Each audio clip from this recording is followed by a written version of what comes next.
Okay, welcome to Sanjay Pandey classes. This is Sanjay Pandey, your chemistry teacher. हम लोग देखिए आगे क्लास 12th का नया चैप्टर लास्ट टर्न पे हम लोगों ने शुरू किया था। नाम क्या था चैप्टर का? बायोमॉलिक्यूल। और उसका आज लेक्चर नंबर 2 हम लोग सेकेंड आ गए। और हम लोग को कहाँ से शुरू करना है आज? कॉपी देखिए, क्लासिफिकेशन से स्टार्ट करना है। ठीक है, थोड़ा सा लास्ट टर्न का रिकॉल कर लेते हैं। कार्बोहाइड्रेट का मतलब क्या होता है? कार्बोहाइड्रेट ऑफ कार्बन, बहुत अच्छा, हाइड्रेट ऑफ कार्बन। और उसके बाद हम लोगों ने, लेकिन ये तो ओल्ड डेफिनेशन थी, जो नई डेफिनेशन हम लोगों ने किया नई अकॉर्डिंग टू मॉडर्न कंसेप्ट, अब हम कार्बोहाइड्रेट को सैकराइड्स कहेंगे। अब जो आगे का टॉपिक हमारा चलेगा, कार्बोहाइड्रेट्स को सैकराइड्स कहेंगे। सैकराइड वर्ड कहाँ से आया है? सैक्रीन से आया है। सैक्रीन से आया है। सैक्रीन का मतलब स्वीट, शुगर होता है। सैक्रीन का मतलब शुगर होता है।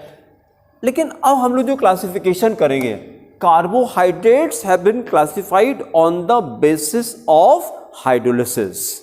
जितने भी कार्बोहाइड्रेट्स हैं उनको हम लोगों ने हाइड्रोलिसिस के बेसिस पे क्लासिफाई किया, वेदर दे अंडरगो हाइड्रोलिसिस और नॉट। अगर उनकी हाइड्रोलिसिस नहीं होती है तो कोई बताएगा? बहुत अच्छा, देयर कॉल्ड मोनोसैकराइड्स। मोनोसैकराइड्स की हाइड्रोलिसिस नहीं होती है। मोनोसैकराइड जैसे ग्लूकोज है, ग्लूकोज, हाँ, ग्लूकोज की हाइड्रोलिसिस नहीं होती है। ग्लूकोज को अगर हाइड्रोलाइज करते हैं तो फर्दर डिकम्पोज नहीं होता है, वो हाइड्रोलिसिस से डिकम्पोज नहीं होता है। तो इसी बेसिस पे हमने क्लासिफाई कर दिया, if the carbohydrate can undergo hydrolysis, if it does not undergo hydrolysis तो इट इज द मोनोसैकराइड। अगर उसकी हाइड्रोलिसिस नहीं होती तो मोनोसैकराइड कहते हैं, और अगर हाइड्रोलिसिस होती है देन नहीं, डिपेंडिंग अपॉन दी मोनोसैकराइड्स फॉर्म्ड। पहले से ये देखिए, जितने कार्बोहाइड्रेट हैं उसका जो एंड प्रोडक्ट होता है वो क्या होता है? मोनोसैकराइड। क्या मैंने कहा? जितने कार्बोहाइड्रेट हैं जब हमारे बॉडी में जाते हैं तो अल्टीमेटली किस में कन्वर्ट होते हैं? मोनोसैकराइड्स में कन्वर्ट होते हैं। सिंपलेस्ट मोनोसैकराइड क्या है? ग्लूकोज एंड फ्रक्टोज, जो हम लोग जानते हैं, ग्लूकोज फ्रक्टोज। तो हमने क्लासीफाई किया, अगर कार्बोहाइड्रेट की हाइड्रोलिसिस नहीं हो सकती तो हम इसको मोनोसैकराइड कहेंगे, इट इज कॉल्ड मोनोसैकराइड। और अगर हो सकती है then depending upon the product form. Product किसको कहा जाएगा? प्रोडक्ट मोनोसैकराइड को कहा जा रहा है। अब अगर हमने ये किया, अगर दो प्रोडक्ट फॉर्म किया तो इसको हम बोलेंगे डाइसैकराइड। दो प्रोडक्ट का मतलब कि 2 मोनोसैकराइड्स। 3 बनाया तो ट्राइसैकराइड, टेट्रासैकराइड। इसी तरह से 9 तक, 2 से लेकर के 9 तक को बोलते हैं ओलिगोसैकराइड। ओलिगो का मतलब होता है फ्यू। अगर ये 2 से लेकर 9 मॉलिक्यूल तो प्रोड्यूस करता है तो सबको मिला के हम ओलिगोसैकराइड। और अच्छी बात क्या है, ओलिगो में हम लोग को 12th में केवल एक कंपाउंड स्टडी करना है, वो है डाइसैकराइड और वो सुक्रोज है, बस। ओलिगो में हमें 2 करने हैं, ग्लूकोज करना है प्लस फ्रक्टोज करना है। फिर तीसरा पॉलीसैकराइड क्या है?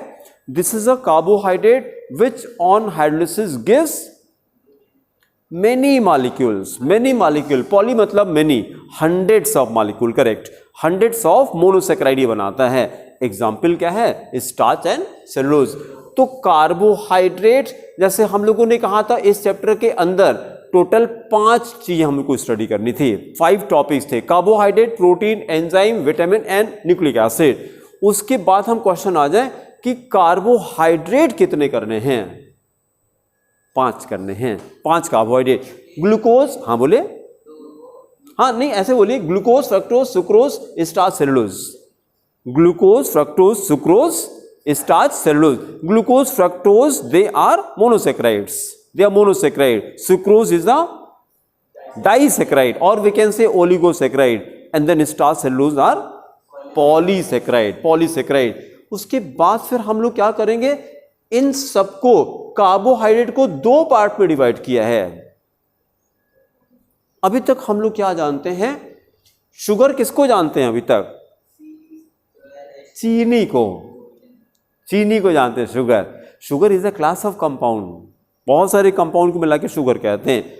मोनो एंड ओलिगोसैकराइड को शुगर कहा जाता है। मोनो एंड, अभी आगे नोट करेंगे, जब डिफरेंस करेंगे तो करेंगे। Mono and oligosaccharides are, they are, sugar की प्रॉपर्टी होती है, sugars are crystalline, sugars are crystalline, वो क्रिस्टलाइन होते हैं, they are soluble in water, they have sweet taste also, 3 property है शुगर्स की।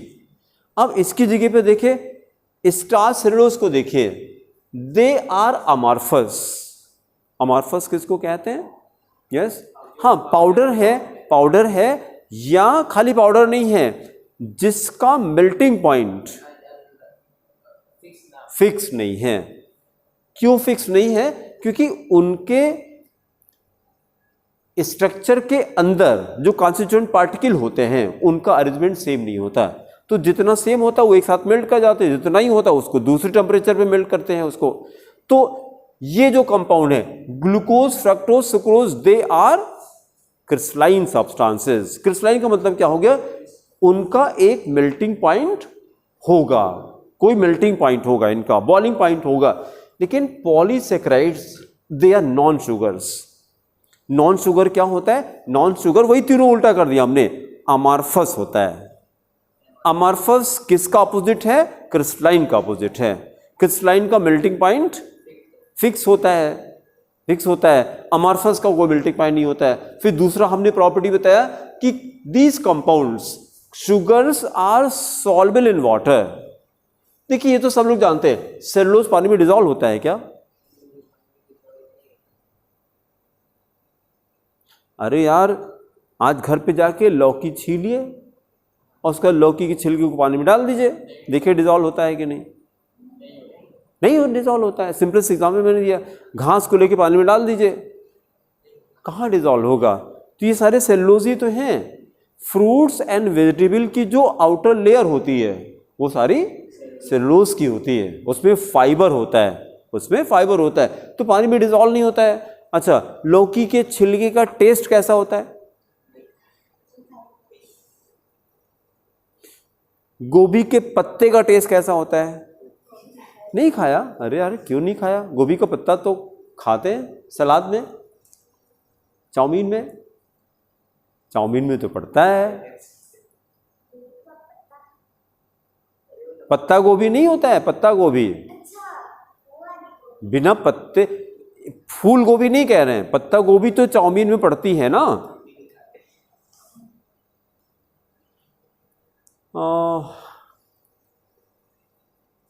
अब क्या कहा जाए? खीरा खाया, कैसा टेस्ट होता है? नहीं, अच्छा नहीं पूछ रहे हैं, अच्छा खराब नहीं पूछ रहे हैं।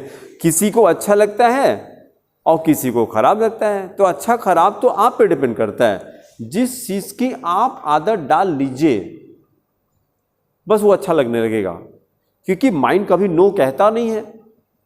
जब पहली बार बच्चे को मिर्चा खिलाया जाता है, पहली बार फर्स्ट टाइम, बच्चा रो देता है एकदम। फिर एक टाइम ऐसा आता बिना मिर्ची के खाना खा ही नहीं सकता, वो अलग से मिर्चा चाहिए उसको। कितने लोग हैं अचार से पेट भरते हैं, मिर्चे वाले अचार से पेट भरते हैं, बिना मिर्चे के उनका खाना ही नहीं हो सकता है, कुछ मज़ा नहीं आ रहा है। जैसे नॉनवेज वाले जो होते हैं, थोड़ा और होना चाहिए, कुछ चटपटा होना चाहिए, मज़ा नहीं आ रहा है, तो टेस्ट को छोड़िए, ठीक है। मतलब हम ये कहना चाहिए, इस सेलुलोज का नाम इसलिए लिया कि आप उसको इमेजिन कर सकते हैं कि ये पानी में डिसॉल्व नहीं होता है। एंड टेस्ट कैसा होता है? तो टेस्टलेस होता है। उसकी जगह ग्लूकोज का टेस्ट कैसा? स्वीट होता है, मीठा होता है, इनका टेस्ट होता है। ग्लूकोज का, फ्रक्टोज का, सुक्रोज का, गन्ने का जूस सबने पिया होगा, सुक्रोज होता है, वो कैसा टेस्ट? मीठा लगता है। अब मत कहिएगा अच्छा लगता है, अच्छा तो सभी को लगेगा, लेकिन बहुत से लोगों को गन्ने का जूस नहीं अच्छा लगता। हाँ देखिए, पहले नहीं पसंद था, ठीक है। पहले क्या पसंद था? पहले कोल्ड ड्रिंक पसंद थी, पहले कितने लोगों को कोल्ड ड्रिंक नहीं अच्छी लगती है। तो ये डिपेंड करता है, जैसा आप जैसा डेवलप कर लीजिए, ठीक है। चलिए क्लासिफिकेशन हेडिंग करिए और डेफिनेशन नोट करिए। दी कार्बोहाइड्रेट्स, क्लासिफिकेशन हेडिंग कीजिए 1.3, फिर उसके नीचे लिखिए the carbohydrates have been classified, carbohydrates have been classified into 3 categories. Carbohydrates have been classified into three categories,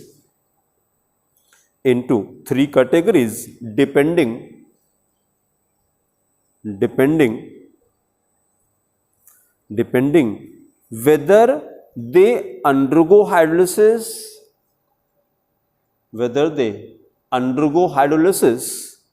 or not,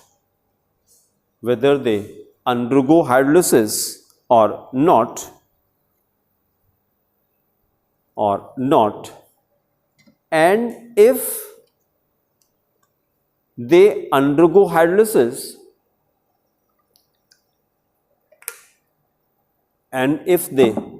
hydrolysis, then upon the number of products formed,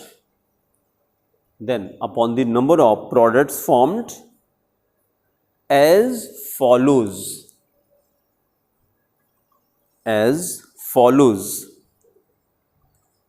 फिर अगले step पे number 1 monosaccharides,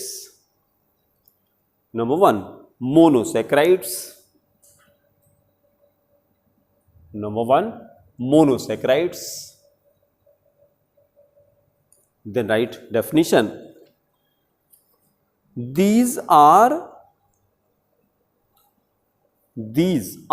such polyhydroxyaldehydes.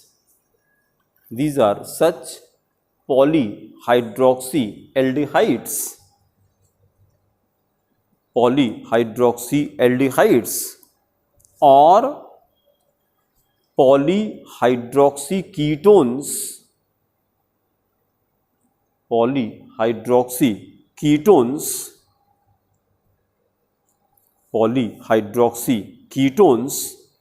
which on hydrolysis which cannot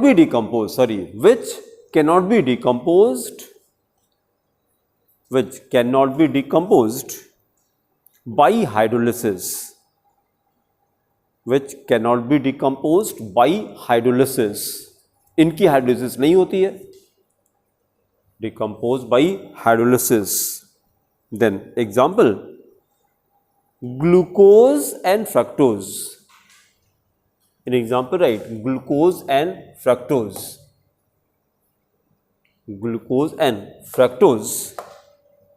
Then write a chemical equation, C6H12O6. C6H12O6. ये क्या है? Glucose और fructose दोनों का एक ही फार्मूला है.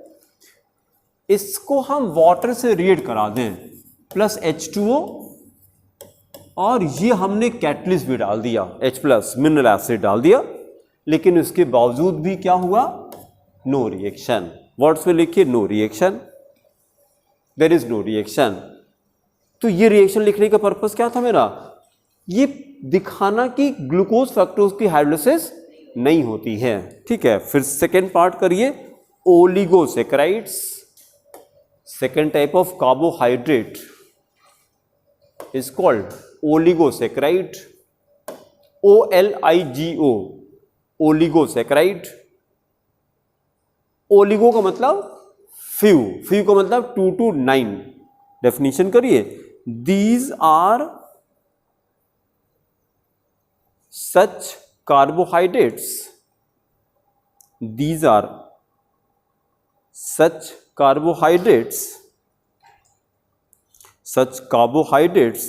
which can be hydrolyzed,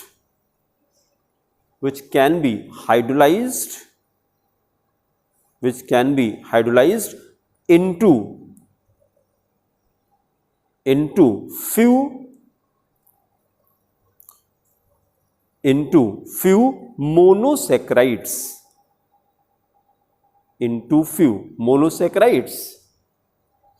bracket में जनरली 2 to 9. फ्यू का मतलब है 2 to 9.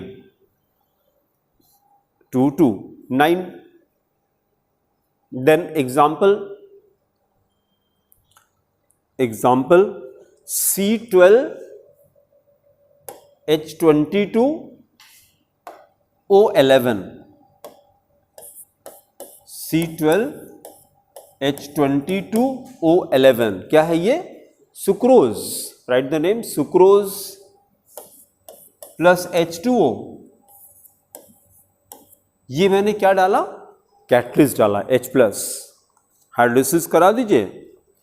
अब क्या देगा? दो बार अलग अलग लिखेगा. C6H12O6 plus again C6H12O6, glucose and fructose. दो बार अलग अलग लिखेगा. C6H12O6, उसके नीचे ग्लूकोज, प्लस फिर से लिखिए C6H12O6, बट ये राइट फ्रक्टोज. दोनों अलग अलग कंपाउंड हैं. दोनों के स्ट्रक्चर में कोई डिफरेंस बताएगा? ग्लूकोज फ्रक्टोज में glucose is an aldehyde, fructose is a ketone. दोनों आइसोमर होते हैं ना, ग्लूकोज फ्रक्टोज. दोनों का मॉलिक्यूलर फॉर्मूला सेम है, लेकिन दोनों का स्ट्रक्चरल फॉर्मूला डिफरेंट होता है ना. ये एल्डिहाइड होता है, ये कीटोन होता है. आगे भी करेंगे हम लोग. फिर थर्ड करिए, polysaccharides.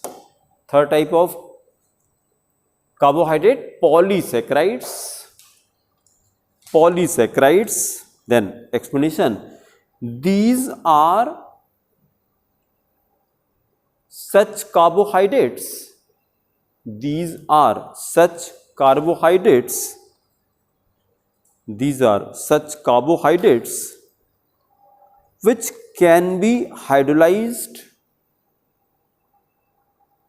Which can be hydrolyzed, giving many molecules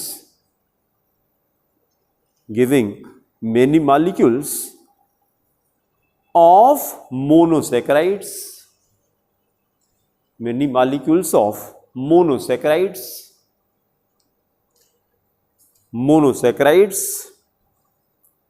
in bracket write 12 to hundreds, 12 to hundreds. 100 नहीं है, S लगा है, hundreds. Then example C6H10O5, C6H10O5, इसको ब्रैकेट में लिखिए, बेस N करिए. C6H10O5 base N. ये क्या है? दोनों का सेम फॉर्मूला, स्टार्च और सेलुलोज. स्टार्च और सेलुलोज दोनों का सेम फॉर्मूला है. C6H10O5 ब्रैकेट में लिख के, ब्रैकेट क्लोज करके, up to N times, plus water डाला हमने N molecules, plus NH2O. Again on the arrow H plus, mineral acid. In the presence of a mineral acid, giving N molecules of C6H12O6. ये क्या है? Glucose. Starch cellulose दोनों के hydrolysis से glucose ही बनता है. N molecules of glucose is obtained. फिर अगली हेडिंग करिए, distinction between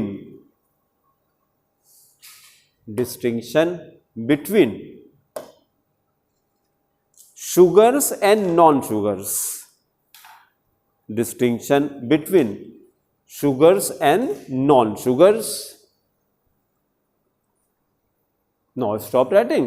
अभी तक हम लोग शुगर चीनी को समझते थे कि शुगर चीनी को कहा जाता है. नहीं, sugar is a class of compound. भाई जैसे कहते हैं कि वो शुगर के पेशेंट हैं, ऐसे कहते हैं शुगर के पेशेंट हैं. तो शुगर के पेशेंट किसको कहा जाता है?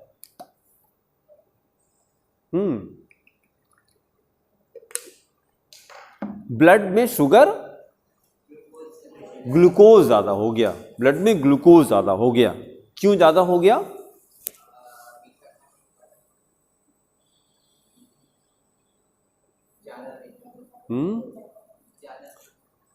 लेकिन सबको तो नहीं होता। आप चाहे जितना मीठा खा लीजिए, आप अगर पेट भर के रसगुल्ला खा लीजिए, कोई दिक्कत नहीं है। तो ये क्या हो गया, पार्शियलिटी क्यों हो रही है? आपको कोई दिक्कत नहीं हो रही। आपने जो रसगुल्ला खाया वो सारा शुगर कहाँ गया? हाँ नहीं, पेट में तो गया मतलब हम लोग साइंस की बात करेंगे ना, जो चीज माउथ में गई तो पेट में तो जाएगी ही वो, है ना। पेट के बाद कहाँ जाती? इंटेस्टाइन में जाती है। लार्ज में कि स्मॉल में? पहले बड़े में जाना चाहिए, नहीं अच्छा ठीक है अच्छा ठीक है, मतलब हमको लगा कि शायद पता नहीं 10th वाला याद है कि नहीं, कि पहले स्मॉल आती है, पहले लार्ज आती है, पहले स्मॉल इंटेस्टाइन, है ना। और स्मॉल और लार्ज में किसकी लेंथ ज़्यादा होती है? स्मॉल की ज़्यादा होती है। कोई मैच है ही नहीं है उसका। एलिमेंट्री कैनाल पूरी कितनी होती होगी? यहां से लेके माउथ से लेके एनस तक, आपके हाइट का 5 गुना। पहली बात तो एलिमेंट्री कैनाल की जो लेंथ होती है वो पर्सन टू पर्सन वेरी करती है, याद रखिए। किताब में जो छपा रहता वो नहीं होता, एक तो रटने वाला होता है। भाई किसी ने अपने एलिमेंट्री कैनाल को नापा क्या? निकाल करके नाप के अंदर रख लें फिर से तो बस लिखा है, रट लेते हैं, है ना। तो जनरली याद रखें कि आपके हाइट का 5 गुना लगभग होता है। तो नॉर्मली 5 फीट के रहते हैं तो 25 फीट हो गई नॉर्मल। हाँ और क्या, यही तो कहना चाह रहे हैं। जब आपको मतलब पता लगेगा यार खाना इतना डिस्टेंस ट्रेवल करता है 25 फीट, यहां से वहां तक ये 30 फीट है, ये हॉल जो है 30 फीट का है, तो इतना खाना चलता है ऐसे धीरे धीरे। और जो उसका मूवमेंट होता है उस मूवमेंट को क्या कहते हैं?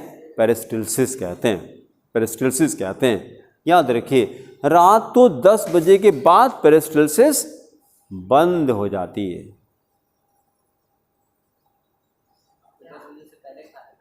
दस बजे नहीं, और जल्दी खाना है आपको। 7, 8 इज द डेडलाइन। बंद हो जाती एक्चुअली। हम लोग का जो आप उसमें जाके बायो में सर्च कीजिएगा, बॉडी क्लॉक है हमारी, बॉडी भी क्लॉक होती है। नहीं पहले सुनिए, हमको सुन लीजिए। बॉडी क्लॉक होती है, उसी को सर्कैडियन रिदम कहते हैं। ये वर्ड ढूंढिएगा, CIRCA, सर्कैडियन रिदम। इसको आज जरूर देखिएगा, सर्कैडियन रिदम। रुकिए, यहाँ पे अभी तक हमने कभी इसमें कैसे आता है यार? ये 3 डॉट, हाँ ये क्या? Web search. अच्छा यार वो ऑन कर दीजिए प्लीज़, वाईफाई। हाँ सबसे किनारे वाला, नीचे वाला। हाँ। अभी कीपैड आएगा भी नहीं ना बिना नेट के? नहीं वो तो नेट आएगा तो आ जाएगा ना।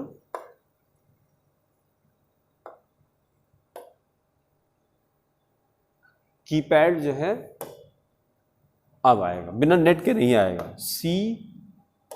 अच्छा इसमें वो वाला नहीं है, माइक वाला, बोलने वाला। CIR कहाँ लिखा है इसमें? वहाँ पे CIR सर्केडियन आ गया ना, सर्केडियन रिदम। ये लीजिए, अब ये आपको दिखाते हैं, ये आपको समझ में आ जाएगा अगर हम इमेजेस पे आ जाएं। नहीं फिर से लिखना पड़ेगा। अच्छा डेस्कटॉप वगैरह में तो दे देता है ना, CIRCA, ये सर्कैडियन रिदम। इमेज कौन सी है?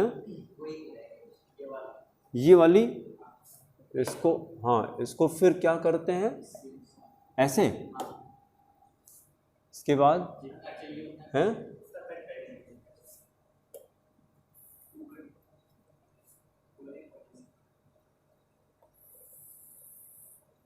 नहीं, पूरा भाग रहा है कैसे, तो पूरा छोटा हो जा रहा है ना। चलिए ठीक है, इतना करके इसके बाद हमने ओके किया। अच्छा ये आ गया है, हाँ वही तो कह रहे हैं, ये देखिए ना, ये सर्कैडियन रिदम आप देखिए। अब ये सब स्कूल को सिखाना चाहिए यार, है ना। अब क्योंकि हमारा तो हेल्थ में इंटरेस्ट है, उसी की हम पढ़ाई कर रहे हैं, तो हमको मज़ा आती है।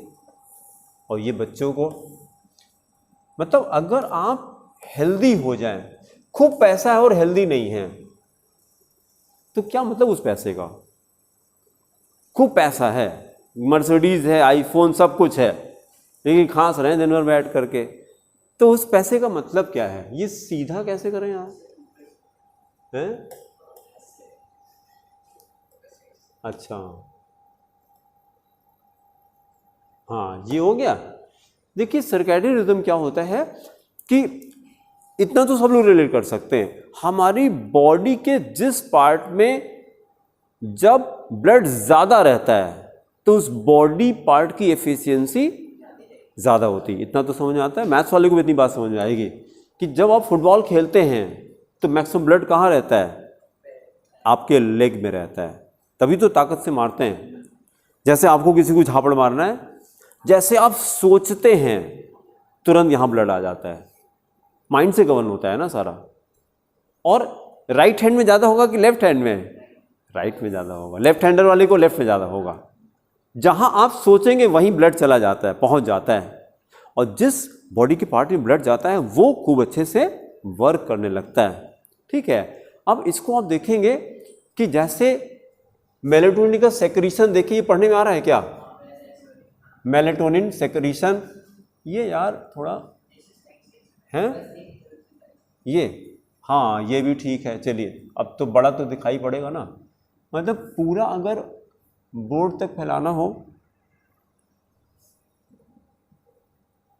ये देखिए मेलेटोनिन सेक्रीशन स्टार्ट्स कितने बजे, 9 o'clock, 21 को 9 कहते हैं ना, रात को 9 बजे ये शुरू हो जाता है। एक्चुअली ये तब से स्टार्ट होता है। मेलेटोनिन कहाँ से क्रिएट करता है, जहाँ पे ये टीका लगाया मैंने, यहाँ पे कौन सी ग्लैंड होती है, टीका लगाने का वही पर्पज़ ही है, बिंदी लगाने का वही पर्पज़ होता है। जब पैर छूते हैं तो हाथ यहीं पर जाता है, पर्पज़ ही वही है। 21 नहीं बेटा, जैसे 24 होता है ना, तो 21, 22 बजे 10 बजता है, फिर 23 बजे 11 बजेगा, 24 बटे 12 बजेगा रात को, तो ये 24 आवर की क्लॉक है। तो ये 9 बजे स्टार्ट हो जाता है। और उसके बाद देखिए डीपेस्ट स्लीप कहाँ जा रही है, 2 बजे, तो ये सोने का टाइम है आपका, याद रखिए इसको।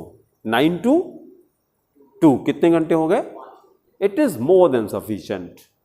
ये क्लॉक बनाइए बॉडी की अपनी आप। लेकिन अभी तो यहीं पे तो सोते हैं 2 बजे जाके उसके पहले नींदें नहीं आती। ठीक है कब सोते हैं, जब मेलेटोनिन खत्म। अब उसका करोड़ बदल, नींद ही नहीं आ रही है। It is a slip hormone ना, ये पता है कि नहीं, melatonin is a slip hormone. जब ये साइकिल डिस्टर्ब होती है तो मेलेटोनिन की दवा लेते हैं अलग से, फिर टैबलेट्स आते हैं मेलेटोनिन के। अभी 2-3 महीने पहले एक डॉक्टर साहब का बच्चा डीपीएस से पढ़ता है 10th में, तो वो कहीं से पैम्पलेट मिला उनको योगा का, तो आए मेरे पास कि सर 10th क्लास का बच्चा, उसको मेलेटोनिन का टैबलेट, वो खुद भी डॉक्टर टैबलेट देते थे मेलेटोनिन का, उसके बाद भी 3 बजे से होता था रात को, वो टैबलेट देने के बाद भी। मैंने कहा सर 10 अभी 10th में पढ़ता है, अभी आप उसको मेलेटोनिन दे रहे हैं, उसकी किडनी कहाँ जाएगी, अभी से दवा दे रहे हैं आप उसको। और धीरे डोज बढ़ाते जा रहे थे, क्योंकि बॉडी यूज टू होती जाती है ना, फर्क नहीं पड़ा। उसके बाद से मैंने डे 1 से दवा बंद किया, डे 1 से दवा बंद किया। क्या नींद नहीं आएगी, हमने कहा भेजिए हम बताते हैं कैसे नींद आएगी 5 राउंड सूर्य नमस्कार कराया पहले दिन, थक गया, जाके सो गया 12 बजे।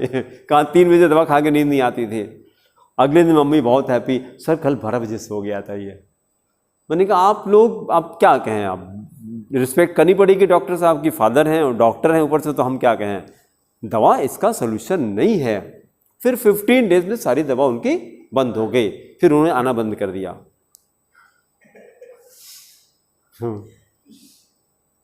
अब आगे पता नहीं क्या है। तो अब उसको कंटिन्यू करना चाहिए था ना, क्योंकि हम लोग का ह्यूमन नेचर क्या होता है, नहीं अब तो ठीक है। उनको ये नहीं पता अभी बॉडी क्लॉक सेट नहीं हुई है।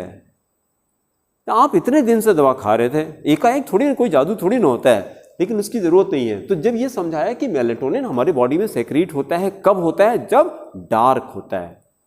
तो आप अगर मोबाइल यूज़ करेंगे तो मेलेटोनिन सेक्रीशन नहीं होगा, याद रखिएगा। कमरे में डार्क होना चाहिए, ज़्यादा लाइट नहीं होनी चाहिए। जैसे आप दिन होता है, ठीक है, मेलेटोनिन सेक्रीशन बंद हो जाता है और उसी से नींद आती है। फिर देखिए जरा, जब इसको आप घर पे बैठ के देखिएगा, बहुत मतलब मजा आएगा, आपको लगेगा अच्छा ऐसा भी होता है। हाँ, मेलेटोनिन से ये देखिए 7:30 बजे सुबह बंद हो जाता है, मतलब 2 बजे के बाद रिश्ता रहेगा, एक एक बूंद टपकता रहेगा, लेकिन 7:30 बजे तो बंद हो, जैसे पानी नहीं आता। रेलवे वाले जो जानते होंगे, पता नहीं कोई फैन रेलवे का है तो उनका टाइम डिसाइड रहता है, अब नल खोलेंगे पानी नहीं आएगा क्योंकि वहाँ टंकी से बंद हो गया है पानी। टुल्लू लगाओ कोई फर्क नहीं, पानी है ही नहीं तो कहाँ से आएगा, तो बंद हो गया। और बच्चे ये तो डीप स्लीप में रहते हैं बच्चे।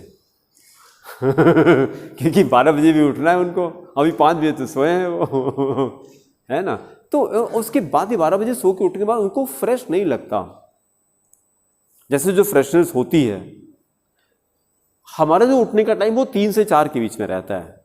आई wake up 3 to 4 in the morning, और उसके बाद बैटरी चार्ज रहती, ये सुबह से ही बैटरी चार्ज है, ऐसे ही चार्ज है, ठीक है।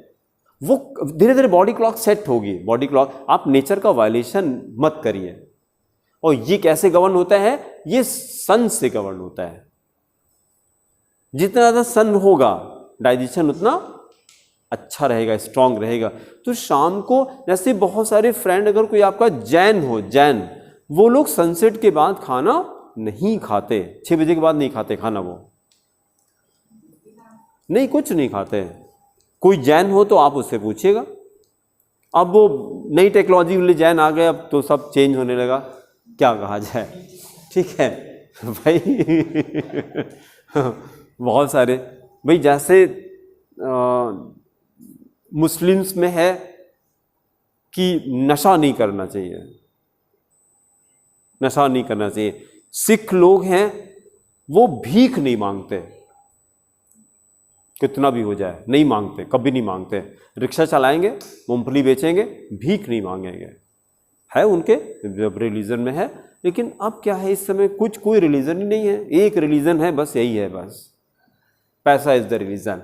आना चाहिए चाहे जैसे आए, झूठ बोल के, बेवकूफ़ बना करके, कैसे भी दारू बेच करके, कैसे भी आए, पैसा आना चाहिए, ठीक है।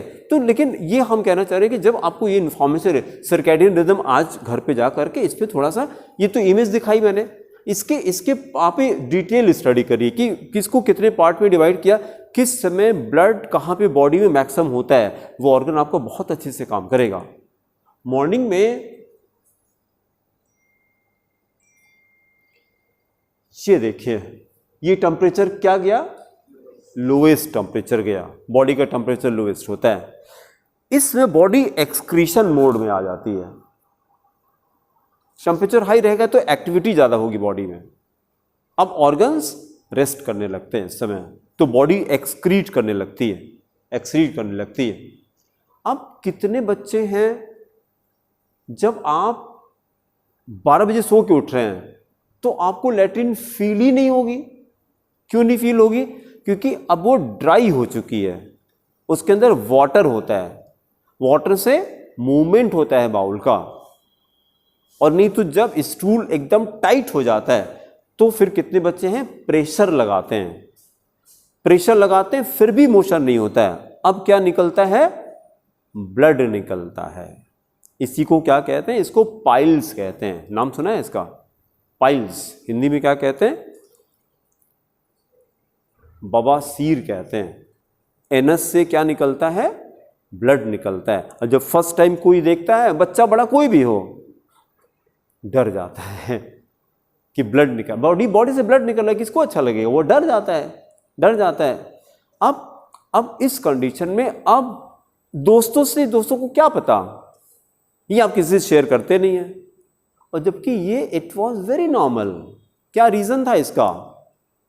Indigestion. The reason was indigestion, और we can say constipation. Large intestine में वेस्ट डिपॉजिटेड रखा हुआ है, ड्राई होकर के रखा है, वो निकल नहीं पा रहा है। तो आप ताकत लगाते हैं तो ब्लड निकलता है। कभी भी लैट्रिन बैठने से में ताकत कभी नहीं लगाना चाहिए। लैट्रिन हो चाहे ना हो, ताकत कभी मत लगाइए। उसी की जगह क्या करिए? Start drinking water. अगर लूज मोशन, अगर वो मोशन अच्छे से नहीं हो रहा है, पहली बात तो आप कुछ मत करिए, फाइबर रिच डाइट स्टार्ट कर दिए। Start taking fruits and vegetables, पेट भर के। मान ली प्रॉब्लम हो रही है, कुछ नहीं, आज हम लौकी की सब्जी खाली खाएंगे, रोटी भी नहीं खाएंगे। एक लौकी अकेले खाएंगे। यार 20 रुपए की लौकी आ रही है इस समय, तो अपना घर वालों से कोई मतलब नहीं, काट करके खाली लौकी, जीरे में हल्का सा नमक डालिए, कुछ नहीं डालना, और उसका खा लीजिए। फिर अगले दिन देखिए, नहीं कच्ची नहीं, मतलब सब्जी बना के अगर कच्ची करना है तो फिर जूस बना लीजिए, उसमें हल्का नमक डाल लीजिए, वो और ज़्यादा फायदा करेगा क्योंकि उसमें फाइबर का अमाउंट ज़्यादा रहेगा। लेकिन उसमें टेस्ट नहीं आएगा तो आपको मज़ा नहीं आएगा, तो इसलिए हमने वो तरीका बताया जो प्रैक्टिकल हो। तो लौकी की सब्जी, रोटी भी नहीं, खाली लौकी की सब्जी, सुबह दोपहर शाम, कितने दिन? 1-2 दिन, एकदम फिट हो जाएगा, फाइबर खूब रहेगा। तो ठीक है, तो इसको आप ढूंढिएगा।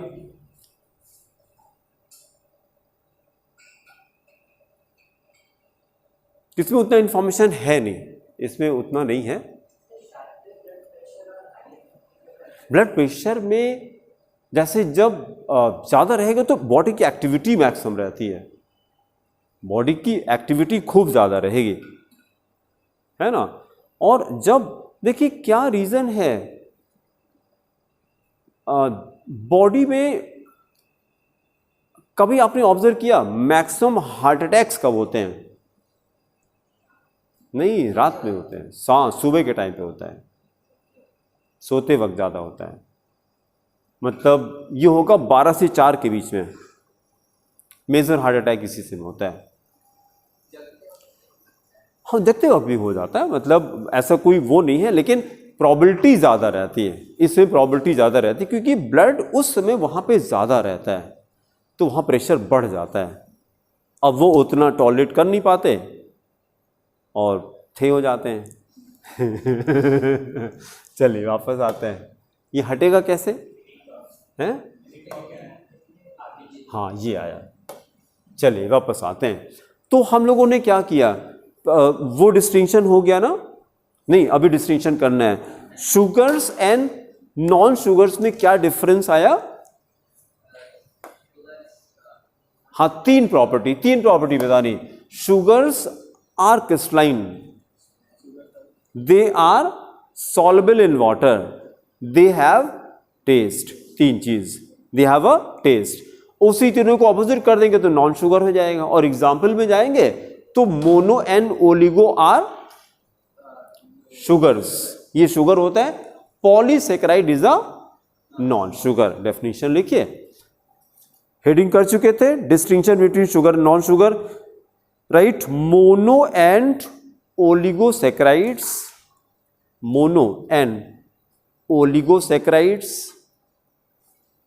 are crystalline solids,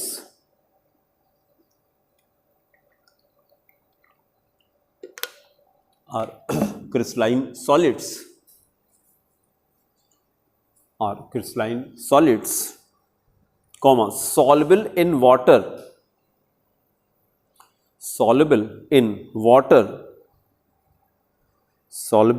water and sweet in taste, and sweet in taste, sweet in taste, and they are collectively called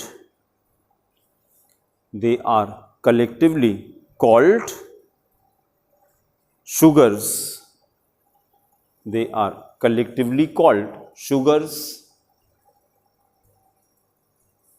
Parachange, polysaccharides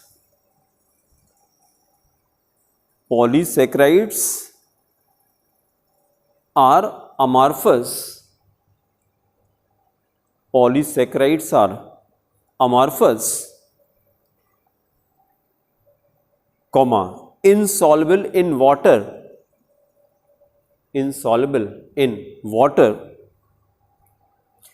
and tasteless,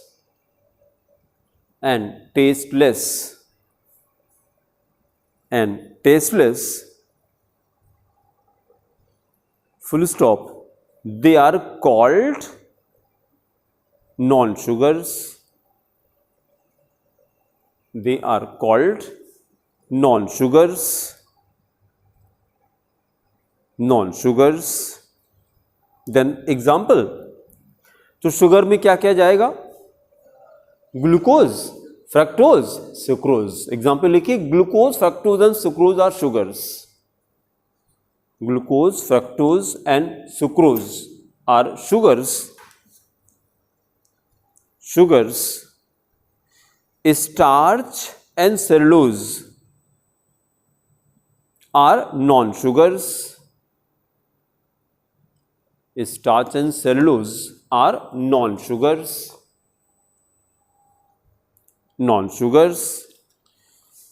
Now start first compound, glucose. 5 compound करने हैं. फर्स्ट कंपाउंड स्टार्ट करिए, glucose.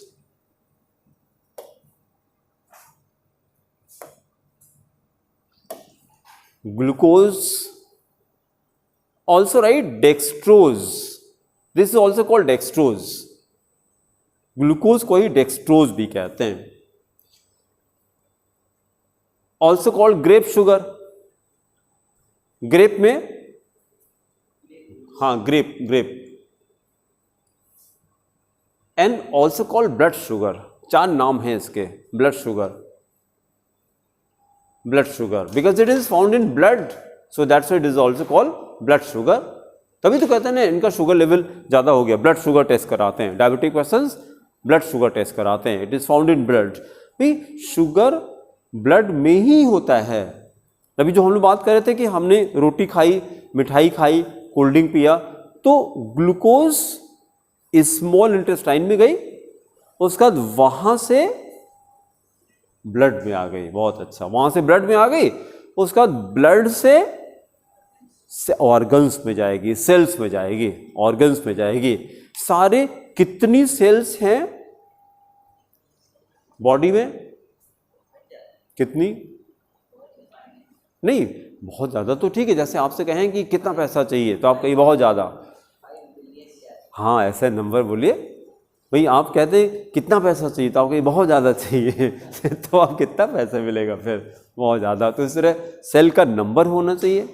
ठीक है. तो जैसे आपने क्या कहा, 5 बिलियन. तो इतना तो शायद ज़िंदगी में हम लोग काउंट भी नहीं कर पाएंगे कि अगर गिनने को दे दिया जाए. ठीक है. $1 बिलियन अगर मिल जाए तो गिन नहीं पाएंगे जिंदगी भर. अगर $1 बिलियन मिल जाए तो गिन नहीं पाएंगे जिंदगी में. इतना कंफर्म है ना. जब गूगल स्टार्ट हुआ था, किसने स्टार्ट किया था गूगल को? सर्जी ब्रेन, एक और लैरी पेज. दोनों में आपस में क्या रिलेशन? दोनों फ्रेंड्स. और दोनों बस डिसाइड किया कि चलो सर्च इंजन बनाते हैं. तो लोग पूछते थे क्या है ये, तो क्या इसमें कुछ भी आप ढूंढ सकते हैं। कुछ भी ढूंढ सकते हैं मतलब क्या ढूंढ सकते हैं? या कुछ भी। अरे कुछ का मतलब क्या? तो पता लगा सब कुछ जो कुछ भी आप डालेंगे। और इसका वर्ड का मतलब क्या था? What is the meaning of word Google? इसका नाम इन्होंने गूगल रखा क्यों? No idea. गूगल का मतलब होता है जिसमें 3 जीरो हो उसको क्या कहेंगे? 1000, 5, 1 लाख हो गया, ये 1 मिलियन हो गया, 10 लाख 1 मिलियन हो गया, ये 1 करोड़ हो गया। ठीक है, ये कितना हो गया? ये 1 बिलियन हो गया, 1 अरब हो गया। इस तरह से जब 100 जीरो लगा देते हैं उसको गूगल कहा जाता है। Followed by 100 zero is called Google. Google word का यह मतलब होता है, followed by 100 zero is called Google. यही तो बात है, इसलिए उनका नाम रखा गया गूगल। गूगल का ये मतलब है, इसमें क्या मिलेगा? जैसे आप कहते हैं ना हजारों चीजें मिल जाएंगी, लाखों चीजें, करोड़ों चीजें, अब बोलिए क्या बोलेंगे? गूगल चीजें मिल जाएंगी, क्योंकि उसको क्या कहते हैं नहीं पता। ठीक है, देखिए कितनी बड़ी बड़ी इंफॉर्मेशन है। 6 × 10⁻24 23 अवोगाड्रो नंबर है। 2 जीरो यहां शिफ्ट कर दें, 2 जीरो यहां शिफ्ट कर दिया तो इनटू क्या कर दें? 21। 21 जीरोस को सेक्सटिलियन कहा जाता है। SEX, सेक्सटिलियन। तो पहली बार सेक्स ज्यादा सुनाई पड़ता है और आगे नहीं सुनाई पड़ता। सेक्सटिलियन। तो पूरे को क्या बोले? 600 sextillion is also called Avogadro number. अब पहली बार जो बोल रहे 600 सेक्सटिलियन, तो क्या बोले? अवोगाड्रो नंबर जानते थे लेकिन नहीं बताया दोनों एक ही चीज होती है। अवोगाड्रो नंबर को 600 सेक्सटिलियन भी कहा जाता है, अनदर नेम तो 10⁻21। ठीक है, चलिए अभी मेरा पर्पज ये था ये बताना गूगल किसको कहते हैं। It is followed by 100 zeros. ये लेके सर्च इंजन जाते थे सबके पास, और सब कल आना परसों आना, टाइम नहीं है, अभी नहीं, ये फलाना फिजूल कम टाइम नहीं है। और जिस दिन रिजेक्शन होता था उस दिन डिसीजन होता था कि आज रात को नहीं सोएंगे। दोनों फ्रेंड कहते थे इसको इतना अपग्रेड करेंगे, इतना अपग्रेड करेंगे, एक दिन तुम्हारी मजबूरी होगी, तुम खुद ही मेरे पास आओगे। रात को बैठ के दारू नहीं पीते थे, मेरी किस्मत खराब है यार, कोई मेरी बात ही नहीं सुन रहा। ज़्यादातर तो ऐसे ही होता है ना, एफर्ट करते नहीं होता है तो सबसे पहले बियर लाते हैं। मूड ऑफ है यार, बात ना करो, अभी काम नहीं बना, अभी बियर पिएंगे, सिगरेट पिएंगे, यही होगा। और ये लोग क्या करते थे? उसको अपग्रेड करते थे, अपग्रेड करते थे। एंड ये सिलसिला 5 साल तक चला, 5 ईयर्स। 5 ईयर्स से पता नहीं क्या जादू है कि बदलने में 5 ईयर्स लगते हैं। तो गूगल को गूगल बने 5 साल लगे, और 5 साल के बाद $1 बिलियन की कंपनी बनी है जीरो से। वही 1 बिलियन आया तो ये कहानी याद आ गई हमको। $1 बिलियन जो हम कह रहे थे इतना दे तो आप गिन नहीं पाएंगे। ठीक है, चलिए वापस आते हैं। ग्लूकोज के कितने नाम मिले? 4 नाम मिले। क्या क्या मिले? ग्लूकोज है, डेक्सट्रोज है, grape sugar and blood sugar. चारों वर्ड समझ आ रहे हैं ना, है ना? अच्छा, वो वाली बात पूरी करके हम वापस चलते हैं कि आप ग्लूकोज हमने बॉडी में गया, स्टमक में गया, स्मॉल इंटेस्टाइन में गया, फिर ब्लड में गया, फिर ब्लड में गया, ब्लड के बाद सेल्स में गया, मतलब ऑर्गन्स में गया, सब में गया। तो अब मेरा क्वेश्चन ये है कि ये ब्लड से ग्लूकोज को सेल तक कौन ले जाता है? इसी को इंसुलिन कहा जाता है।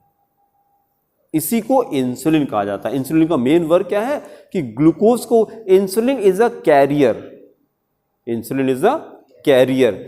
जब उसकी कमी हो जाती है तो शुगर तो है लेकिन कहाँ है? ब्लड में है, सेल में नहीं है, तो थकान लग रही है उनको। और शुगर ब्लड में नहीं होना चाहिए, सेल्स के पास होना चाहिए। भाई हाथ उठ रहा है, तो यहाँ ग्लूकोज होना चाहिए, ना कि ब्लड के अंदर पड़ा हुआ है, तो सेल के पास होना चाहिए। लेकिन जब इंसुलिन कम हो जाता है या नहीं होता है तब ग्लूकोज एक्सेस हो गया। अब ग्लूकोज एक्सेस जिस ऑर्गन में रहेगा वो ऑर्गन खराब हो जाता है फिर, ठीक है। तो and this is called diabetes. तो मेन कॉज डायबिटीज का क्या है? Excess of sugar in the blood, that's it, बस excess of sugar in the blood, ठीक है। चलिए वापस आते हैं। अब इसके 4 नाम थे, उसके बाद फिर इसका स्ट्रक्चर जरा देखिए, ग्लूकोज का स्ट्रक्चर। हाँ, अगली हेडिंग करिए, नहीं पहले स्ट्रक्चर बनाते हैं, पहले स्ट्रक्चर करके तब प्रिपरेशन करते हैं। 6 कार्बन होते हैं ग्लूकोज में, 6 कार्बन ऐसे वर्टिकली ड्रॉ कर दीजिए, 6 कार्बन वर्टिकली, कार्बन 2 3 4 5 6 वर्टिकली ऐसे 6 कार्बन ड्रॉ करिए। और अभी हम लोगों ने कहा था ग्लूकोज इज एन एल्डिहाइड, क्या लगा दें? CHO लगा दें। Aldehyde is always at the corner, तो पहले कार्बन पे बस ये अलग से CHO नहीं लगाया, उसी कार्बन को CHO बनाया, HO लगा दिया, और बाकी सारे कार्बन से OH लगा दीजिए, लगा दीजिए OH OH OH OH and OH, उसका सारे कार्बन को बैलेंस कर दिया जाए। तो CHO वाला तो बैलेंस है, ये क्या हो जाएगा? CHOH CHOH CHOH CHOH, last में CH2OH,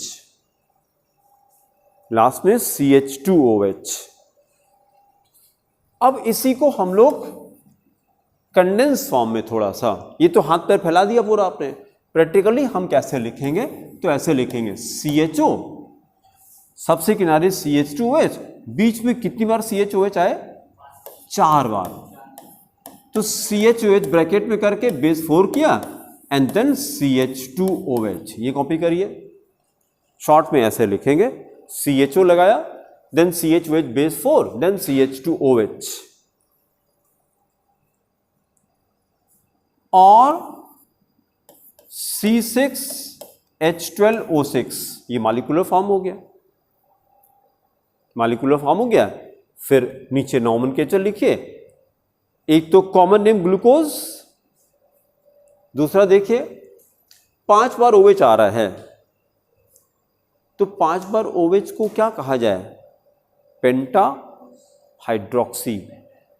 अभी रुक जाइए, पहले सुन लीजिए, पेंटा हाइड्रोक्सी, और सबकी पोजीशन बताना है, यहां से नंबरिंग करिए एल्डिहाइड से, 1 2 3 4 5 6, तो OH आया 2 पे, 2 3 4 5 6 पेंटा हाइड्रोक्सी। फिर 6 कार्बन के एल्डिहाइड को क्या कहेंगे? हेक्सेनल, हेक्सेनल नाम लिखिए, 2 3 4 5 6, 2 3 4 5 6 penta hydroxy, penta hydroxy aldehyde, 2 3 4 5 6 penta hydroxy aldehyde, ये इसका IPC नेम हो गया, और generally it is called glucose.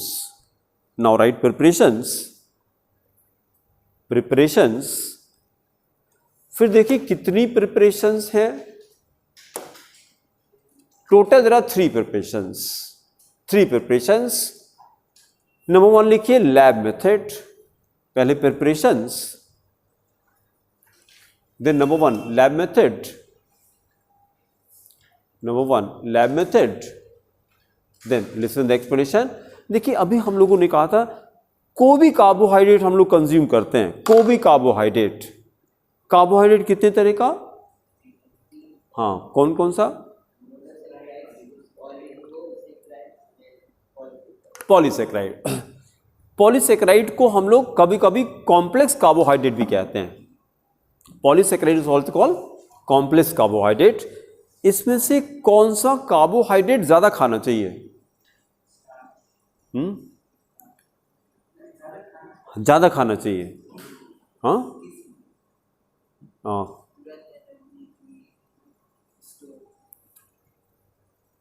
Digestion बढ़िया रहे, सेलुलोज नहीं, ग्लूकोज नहीं। ग्लूकोज डाइजेशन में फाइबर होना चाहिए, पेरिस्टाल्सिस होनी है।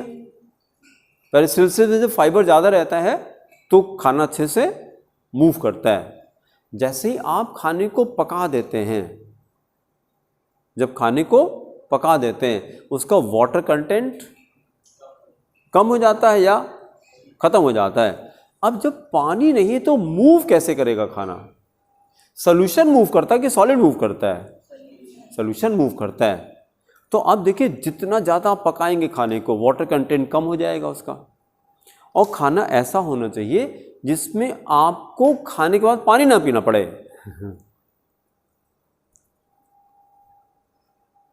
और गॉड ने पानी ऑलरेडी डाल के दे रखा है, लेकिन हम लोग दिमाग वाले हो गए, थोड़ा साइंस जान गए, होटल मैनेजमेंट पढ़ के आए हैं उसी की पढ़ाई की है भाई, 10 लाख रुपए खर्च करके आए, पढ़ाई करके आए हैं, होटल मैनेजमेंट पढ़ के आए कि खाना कैसे बनाया जाता है, कैसे खाया जाता है, और उसके बाद फिर कैसे डॉक्टर के पास जाया जाता है। कुछ नहीं करना है, जिस फॉर्म में गॉड ने हमको दिया है उसी फॉर्म में ले लीजिए बस। 2 तरह से खाना पकता है, एक आग में पकता है, दूसरा सूरज में पकता है। तो अब एक नया वर्ड याद करिए, सन कुक्ड फूड खाना है। सन कुक्ड, नॉट कुक्ड। अभी तक कुक्ड खाते थे, अब सन कुक्ड खाना खाएंगे। सन कुक्ड में क्या आएगा? Fruits and vegetables. Fruits and vegetables, इसका अमाउंट खाली बढ़ा दीजिए। अच्छा, जितने सन कुक्ड होते हैं उनका न्यूट्रिशन बहुत ज़्यादा होता है और एकदम परफेक्ट होता है। जितना आपको फाइबर, मिनरल, विटामिन चाहिए सब उसके अंदर। गन्ने के अंदर क्या नहीं होता? आयरन, फास्फोरस सब होता है, सब कुछ होता है, सब कुछ होता है। आप कभी ऑब्जर्व कीजिए, हाथी का फेवरेट डिश जानते क्या होता है? हाथी का ये गन्ना, गन्ना, गन्ना, गन्ना दे के हाथी से कुछ भी करा सकते हैं आप। और हाथी का ताकत देखिए, साइज देखिए, हाथी देखे। लोग सोचते हैं कि अगर ताकत लाना है तो नॉनवेज खाना पड़ेगा, क्योंकि उसमें क्या होता है? प्रोटीन होता है।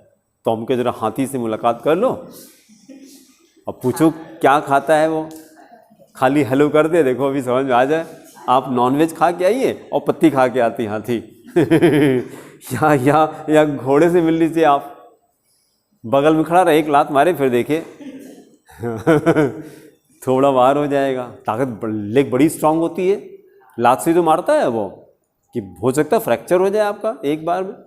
नहीं, और क्या घोड़ा जो है वेज होता है कि नॉन वेज? वेज होता है, प्योर वेज होता है। चना खाता है, चना खाता है, और हम लोग चना लेके घोड़े को दे देते हैं हम लोग नहीं चना खाते, ठीक है। तो मतलब कहने का ये था कि जैसे ये जो केन शुगर, इसी को सुक्रोज भी कहा जाता है। Cane sugar is also called, उसी को सुक्रोज कहा जाता है। जब इसको हम लोग बनाएंगे, जितने भी कार्बोहाइड्रेट हैं, कुछ भी हम खाते हैं, तो अल्टीमेटली वो ग्लूकोज में ही कन्वर्ट होता है। तो ग्लूकोज बनाने का पहला तरीका होगा डाइसैकेराइड से बनाएंगे। ये दोनों क्या है? पॉलीसैकेराइड। तो 3 तरह के तो कार्बोहाइड्रेट हैं। मोनोसैकेराइड कैसे बनाते हैं? ओलिगो एंड पॉली से बनाते हैं। मोनो कैसे बनाते हैं? ओलिगो एंड पॉली से बनाते हैं। ओलिगो में, हाँ बोले, बस, और कोई तरीका ही नहीं है। कार्बोहाइड्रेट को डिकम्पोज करने का एक ही तरीका, that is hydrolysis.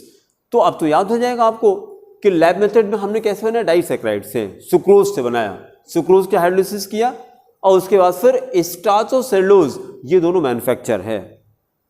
Starch cellulose अभी लिखा था, दोनों का फॉर्मूला सेम होता है, दोनों का फॉर्मूला। तो दोनों में केमिकल इक्वेशन एकदम सेम आ जाएगा बस, ठीक है। पहली स्टार्ट करिए, number 1 lab method, lab method. फिर हेडिंग करिए by the hydrolysis of sucrose, by the hydrolysis of sucrose. Then write explanation.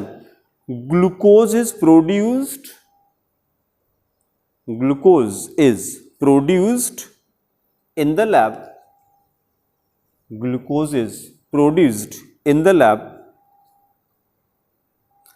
by the hydrolysis, by the hydrolysis of,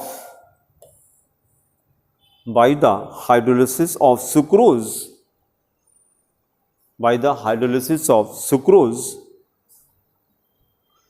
by boiling with,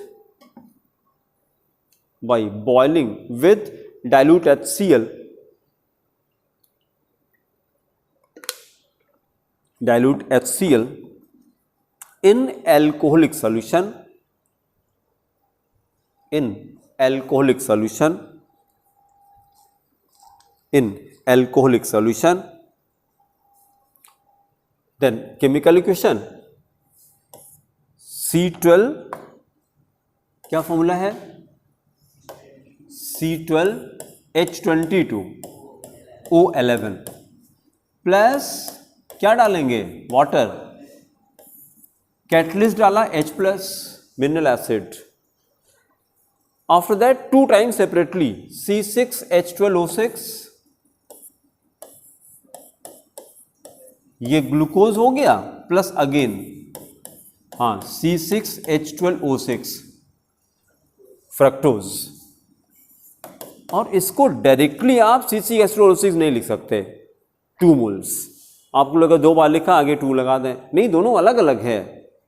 तो एक ग्लूकोज एक fructose दोनों को अलग अलग आपको लिखना है. 2 मोल्स C6H12O6 नहीं लिख सकते क्योंकि दोनों कंपाउंड अलग अलग आते हैं. ठीक है, फिर जरा इंफॉर्मेशन देखिए. अब इसका glucose fructose both are obtained in the equal amount जब सुक्रोज की हाइड्रोलिसिस करते हैं. लेकिन हमको तो अभी ग्लूकोज चाहिए. इसी रिएक्शन को अभी फ्रक्टोज में फिर रिपीट करेंगे. फ्रक्टोज का लैब मेथड भी यही रिपीट करेंगे. सुक्रोज की हाइड्रोलिसिस ग्लूकोज फ्रक्टोज दोनों बनता है. फिर कैसे सेपरेट करें? तो देखिए, ग्लूकोज की प्रॉपर्टी होती है फ्रक्टोज एल्कोहल में डिसॉल्व नहीं करता, इसमें डिसॉल्व नहीं करता. तो जब इसीलिए इसमें साथ में अल्कोहल डाला है, तो जब इसको हम डिसॉल्व नहीं करेंगे तो सेपरेट हो जाएगा, वो सेपरेट हो जाएगा. इसी फिनोमेना से दोनों हम लोग करते हैं. ठीक है, एक्सपोनेंशियल पैरा चेंज करिए. Here glucose, glucose and fructose are obtained, glucose and fructose are obtained in equal amounts, are obtained in equal amounts, full stop. On cooling the solution, on cooling the solution, glucose, हाँ मैंने fructose बोला, गलत था, glucose नहीं dissolve करता है alcohol में. Glucose being almost insoluble, glucose being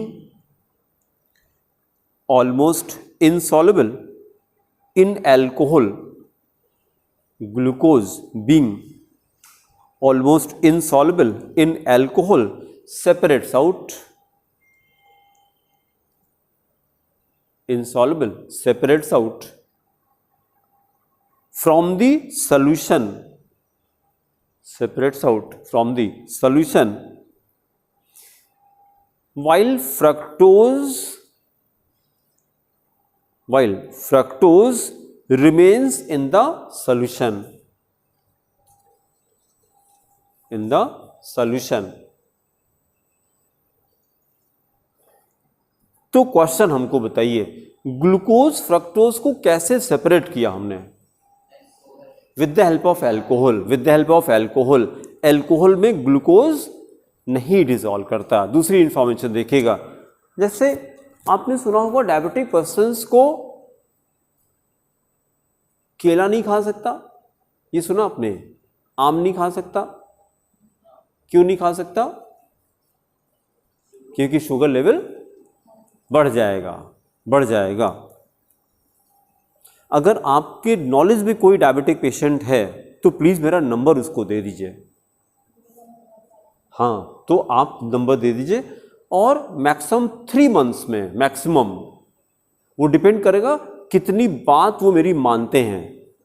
अगर पूरी बात डे 1 से मानना शुरू करें तो इट विल टेक 1 मंथ। कम मानते हैं तो 2 महीना, और कम मानते हैं तो 3 महीना। ठीक है, 3 महीने में सारी दवा हम बंद कर देंगे। बंद करते हैं। लास्ट ईयर 4 लोगों की डायबिटीज की दवा बंद की मैंने, एक की इंसुलिन बंद की है। कैसे? With the help of yoga and diet only. अगर जिंदगी भर दवा बंद हो जाए, इसकी कितनी कीमत होनी चाहिए? क्योंकि दवा क्या करेगी बॉडी में जाकर के? किडनी को डैमेज करती है। किडनी को डैमेज करती है। जितने भी डायबिटिक पेशेंट हैं उनके साथ लॉन्ग रन में प्रॉब्लम क्या होगी? कौन सा ऑर्गन डैमेज करेगा उनका? किडनी डैमेज करती है। फिर क्या करना पड़ता है? डायलिसिस करना पड़ता है।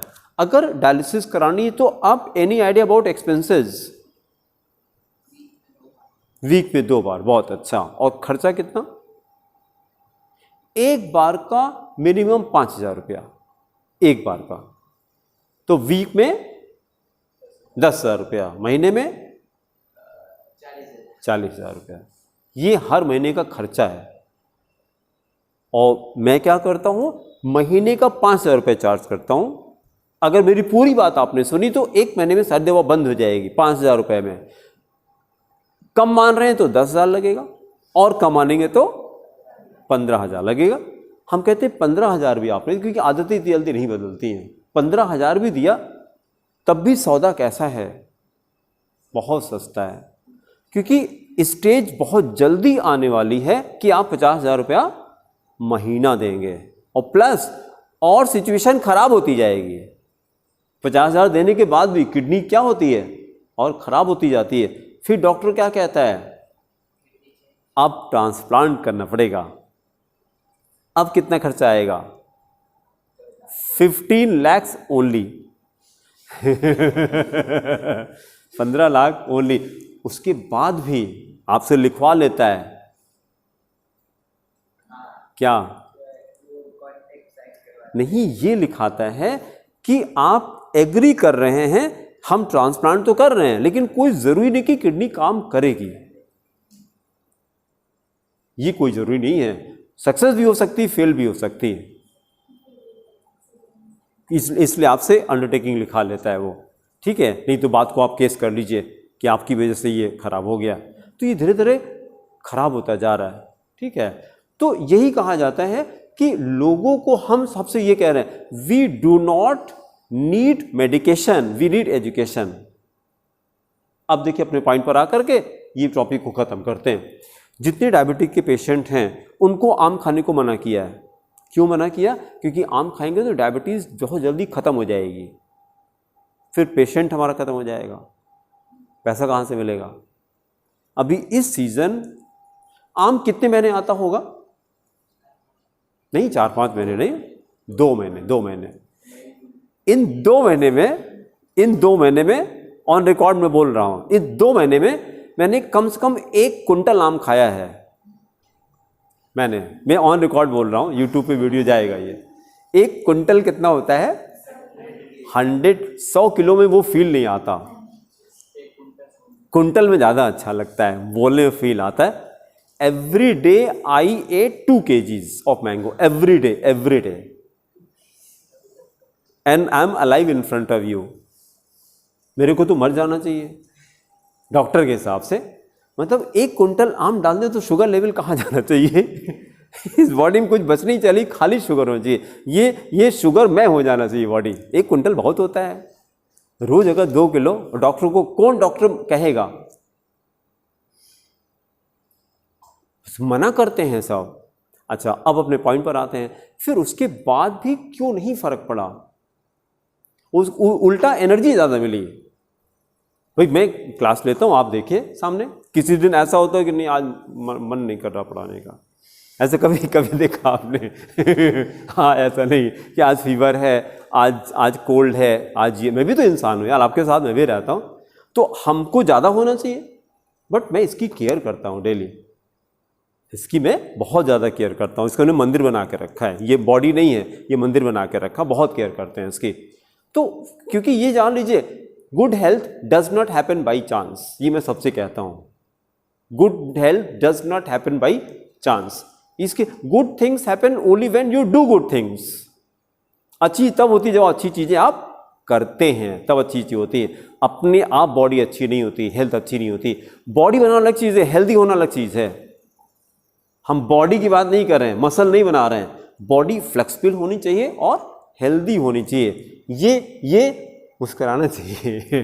जब खुश रहते हैं तो बॉडी जब हेल्दी रहती है तो आप स्माइल करते हैं, नहीं तो मुंह बना के बैठे रहते हैं। लगता पूरी दुनिया की दिक्कत इन्हीं के पास है, ऐसा मुंह बना के बैठे रहेंगे, मोदी जी के पास इन्हीं का नंबर है बस।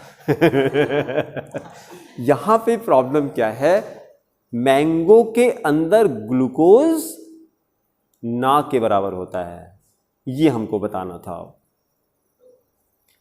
तो फिर क्या होता है, फ्रक्टोज होता है। क्वेश्चन आपके लिए, अबू आपके लिए, sweetest sugar is no fructose होता है, फ्रक्टोज होता है। हाँ बहुत, देखिए हनी कितना मीठा होता है, बहुत मीठा होता है। तो स्वीटेस्ट शुगर इज फ्रक्टोज, लेकिन फ्रक्टोज ब्लड में डिजॉल्व नहीं होता। हाँ, तो कहां से शुगर लेवल बढ़ाएगा? प्रॉब्लम ग्लूकोज की है, फ्रक्टोज की नहीं है। तो इसलिए मैंने कहा, आप कहेंगे तो वो आपकी सुनेगा नहीं। जो डायबिटिक पेशेंट है, आप उसको मेरा नंबर दे दीजिए, क्योंकि हम बैठ करके 1 घंटे उनको पूरा एक्सप्लेन करेंगे। तो ऐसे वो जल्दी नहीं मानेगा, क्योंकि इतना ज़्यादा यहाँ भर चुका होता है। अरे आम नुकसान करेगा, उसके दिमाग में भरा हुआ है। केला, अरे मरना नहीं है हमको। और हम उसको बता दें, उसके सामने रोज 1 दर्जन केला मैं खाता हूँ daily in the morning I take only fruits, no roti, no paratha, no breakfast, no chai, no coffee, no doodh, कुछ नहीं, केवल और केवल फल खाता हूँ मॉर्निंग में। ठीक है, सारे मिनरल विटामिन उसी के अंदर रहते हैं। और फ्रूट्स में क्या होता है, फ्रक्टोज होता है, याद रखिए फ्रक्टोज होता है, ग्लूकोज बहुत कम होता है, बहुत कम होता है। तो शुगर लेवल कैसे बढ़ेगा फिर? ठीक है, तो डायबिटिक पेशेंट को फ्रक्टोज ज़्यादा खाना चाहिए, फ्रूट्स ज़्यादा ना खाते। लेकिन जो मेडिकल साइंस है वो मना करती है। क्यों मना करती है? क्योंकि आप उसके कस्टमर हैं। वो कौन चाहेगा? क्या हम चाहेंगे यहाँ बच्चे आने कम हो जाएं? भाई हमारा प्रोफेशन है, हम क्यों जाए? हम तो कहते हैं अभी आपने कहीं ज्वाइन न किया हो तो आप आके ज्वाइन करिए। कौन नहीं करे? हमारा प्रोफेशन है तो हम तो चाहेंगे बच्चे बढ़ें। कौन डॉक्टर नहीं चाहेगा कि हमारे पेशेंट बढ़ें? कौन चाहेगा कि नहीं सारे डायबिटीज़ वाले को ठीक कर दीजिए? प्रेयर करता होगा भगवान से क्या? वो तो कहता नहीं सीजन आने वाला है, अभी सीजन आने वाला है। और वो आम मत खाइए, ये मत खाइए, अगर खाएगा ठीक हो जाएगा। वो जब ठीक हो जाएगा तो फिर तो गड़बड़ हो जाएगा मामला फिर। ठीक है, सुक्रोज हाइड्रोलिसिस करके बनाया। अच्छा, इसी रिएक्शन को फ्रक्टोज में हम लोग फिर रिपीट करेंगे, कि इसी मेथड से ग्लूकोज फ्रक्टोज हमने दोनों बनाया। कैसे सेपरेट किया? With the help of alcohol किया। ठीक है, अगले हेडिंग करके छोड़ दीजिए। सेकेंड प्रिपरेशन करिए बाय द हाइड्रोलिसिस ऑफ, क्या हो जाएगा? Starch, by the hydrolysis of starch. Bracket में लिखिए मैन्युफैक्चर। बस हेडिंग करके छोड़ दीजिए, फिर अगले टर्न पे किया जाएगा। ठीक है, थैंक यू।